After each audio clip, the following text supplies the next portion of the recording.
ఆ భీమును నిలబెట్టింది నీ రాజు. డాక్టర్ బాబాసాహెబ్ అంబేద్కర్ గారు కొలంబియా యూనివర్సిటీకి వెళ్ళినప్పుడు బైబిల్ స్టడీస్ అటెండ్ అయ్యేవారు. రూతు పుస్తకానికి ఆయన వ్యాఖ్యానం రాశారు. He was a practising Christian. ఆయన ఒకరోజు 3 లక్షల మందితో కలిసి నేను బాప్తిజం తీసుకుంటాను అని చెప్పి ముందుకొచ్చాడు. మెథడిస్ట్ సంఘంలో ఉన్నటువంటి బిషప్ గారికి చెప్తే బిషప్ గారు దానికి కావాల్సినటువంటి పనులన్నీ వసతులన్నీ ఏర్పాటు చేసుకునే క్రమంలో నెహ్రూ గారు ఫోన్ చేశారు. ఏంటండి మీరు ఇలా చేస్తున్నారంట, ఇలా చేస్తే మీకు ఈ పొలిటికల్ అపోజిషన్ ఎక్కువైపోద్దని చెప్పాడు.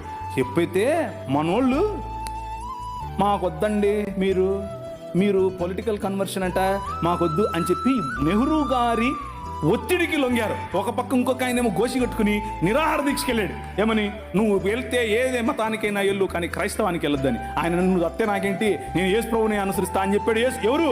డాక్టర్ బాబాసాహెబ్ భీమ్రావ్ అంబేద్కర్.